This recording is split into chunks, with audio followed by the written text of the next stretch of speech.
Et bonjour à tous, ravi de vous retrouver pour l'émission du mercredi 25 septembre 2024. On se retrouve avec un Bitcoin juste sous les 64 000. Il y a eu la tentative proche des 65 000 entre hier soir et cette nuit. Pour l'instant, ça ne passe pas.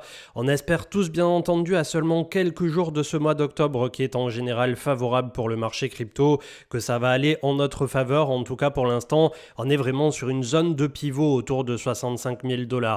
L'Ether qui suit derrière tout juste au pas, un peu de nouveau en demi-teinte comme depuis ces derniers trimestres, 2600 $, 600 $ pour le BNB, Solana à 149 pour ne pas dire 150. On a plus 5,38 pour ADA Cardano, 6% pour Chainlink, 3% pour Polkadot, 14% pour Sui qui continue son ascension, 20e place qui est désormais derrière avec Fetch AI à la 20e et Sui à la 19e. Il est capitalisé 4,3 milliards à 1,73 $ et on est quand même sur un mois à plus 80%. Au niveau des mêmes coins, PP 25e place plus 5%, 5% également pour Stacks, 4 et 3% pour Filecoin Arbitrum, moins 5 pour Injective Protocol, plus 12 pour Dogwithat, 43e place, encore du même coin, et on clôture le top 50 avec Churchchain, Arweave Maker et Theta Network.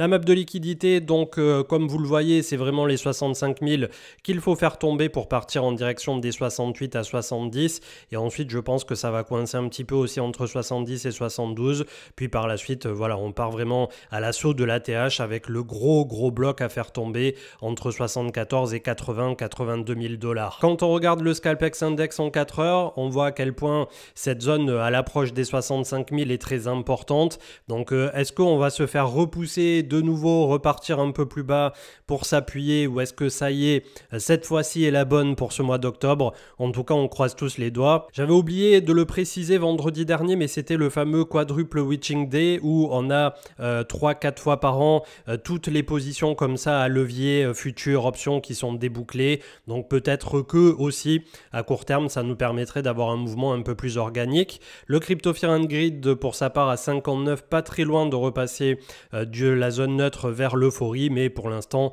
on peine quand même malgré tout à en voir toutes voilà, ces aspects euphoriques. On a peut-être un sursaut de quelque chose, un peu plus d'optimisme qu'on n'a pas eu justement ces 6 derniers mois, et je pense que ça reviendra réellement lorsque justement on repartira en direction des 70 000 $. Je vous présente, pour ceux qui veulent s'y intéresser du moins, l'Oracle News. Donc en gros c'est notre newsletter gratuite. Pour l'instant on n'a rien publié dessus, c'est un préenregistrement, vous avez juste à mettre votre email et pour le coup c'est totalement gratuit, et toutes les semaines vous allez recevoir le condensé d'actu, toute la macro, les dates importantes à retenir, le petit encart de la DeFi, le petit chart qui va bien, un coup Bitcoin, un coup Ether, de temps en temps un alt qui sort vraiment du lot pour vous permettre comme ça petit à petit de vous éduquer et de vous informer au plus près de la source. Donc n'hésitez pas, vous avez le lien en commentaire et description pour vous inscrire à notre future newsletter qui devrait être publiée pour sa première autour justement de ce début de mois d'octobre. Et on part avec Jack Boujastic qui mettait en avant le mensuel sur BTC. D'ailleurs aujourd'hui on va faire du mensuel ensuite sur l'analyse technique où vraiment on est en bout de contraction. Le chart est plutôt pas mal, une tasse séance ici, on a une contraction de volatilité qui est assez monstre. Donc vraiment avec octobre qui historiquement est le meilleur mois, si c'est pas le top 3 des meilleurs mois pour la crypto, c'est le moment ou jamais de passer la seconde pour le marché crypto.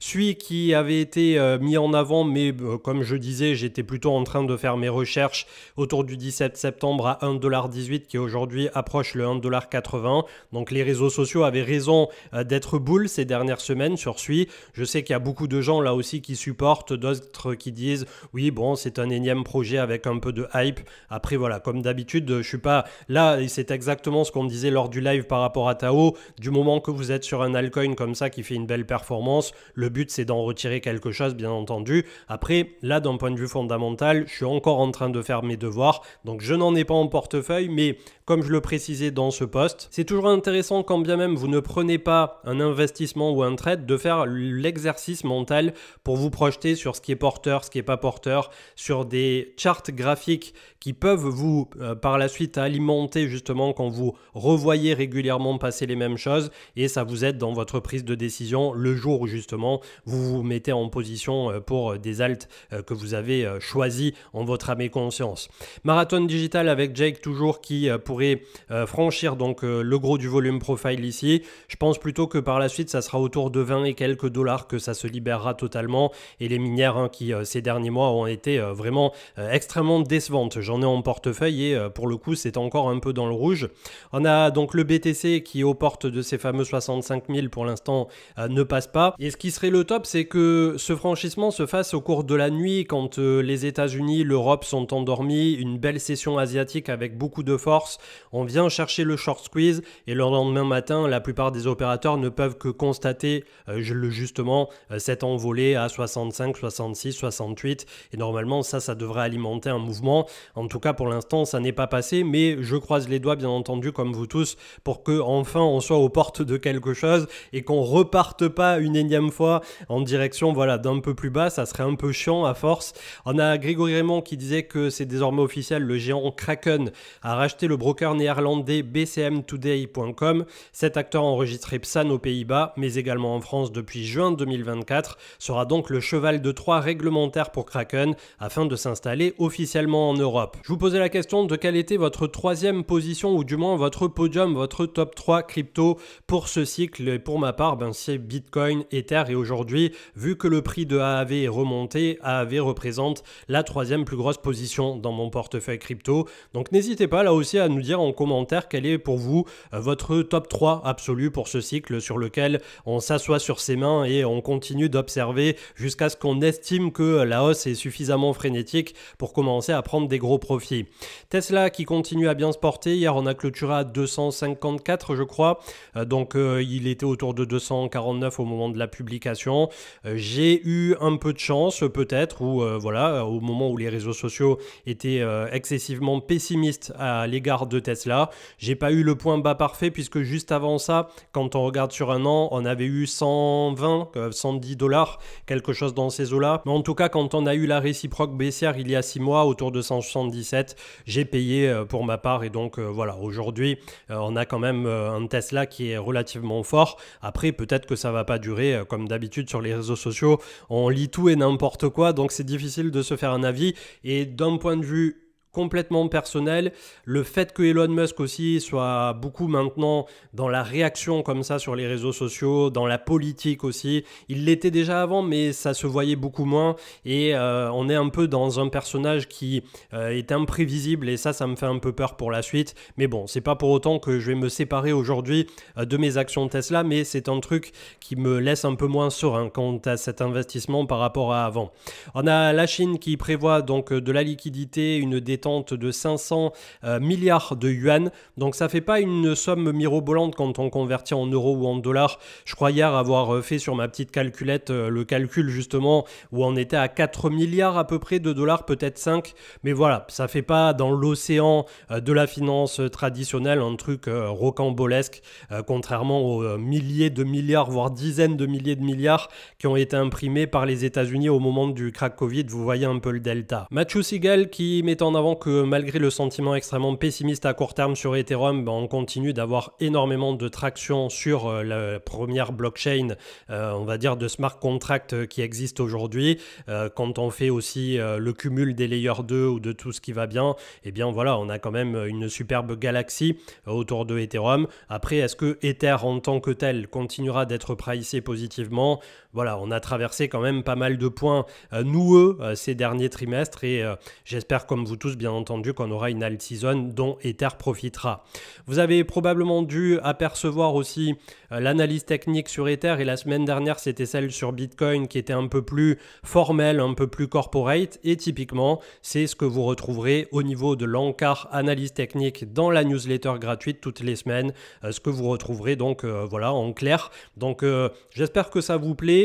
J'espère que c'est quelque chose qui est clair pour tout le monde. N'hésitez pas à nous donner immédiatement si vous trouvez des trucs dès les premières publications de la newsletter qui vous paraissent trop complexes ou mal foutus ou des trucs comme ça. On est vraiment dans une recherche et une constante amélioration, que ce soit pour la chaîne ou pour un nouveau projet comme ça qu'il nous tarde de vous proposer. Donc on prend vraiment vos retours et on fera toutes les modifications nécessaires pour essayer de faire en sorte que ça plaise au maximum de personnes, mais surtout que ça soit digeste et compréhensible par la majorité du public et des lecteurs. Tino Bourse qui nous met en avant les jours les plus intéressants pour l'investissement sur le SP500 depuis 1928.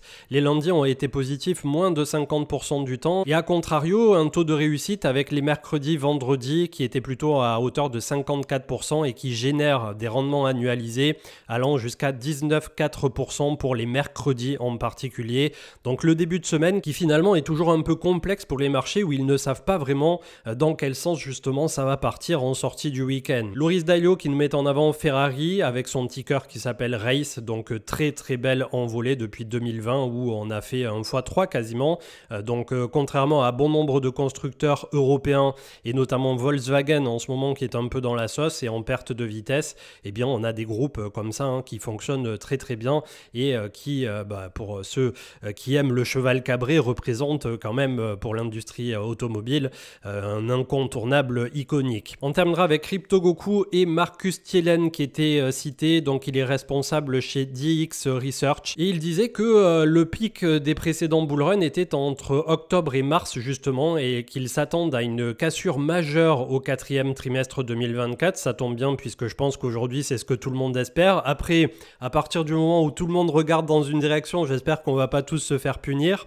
Ils disent qu'il y aurait probablement 5 à 8 milliards de dollars qui reviendront dans l'espace crypto et c'est appuyé donc sur les 4 catalyseurs de cette fameuse décision du pivot de la Fed de la Réserve fédérale de réduire le taux d'intérêt de 0,50%, ce qui a affaibli le dollar américain, la dette fiscale américaine qui atteint 35 000 milliards de dollars et qui augmente de 1000 milliards de dollars tous les 100 jours, les développements politiques récents avec Kamala Harris qui a exprimé son soutien aux actifs numériques, les flux d'ETF Bitcoin qui sont restés positifs avec des entrées totales de 17 milliards de dollars depuis leur introduction en janvier 2024 et la stabilité des mineurs de BTC après le halving.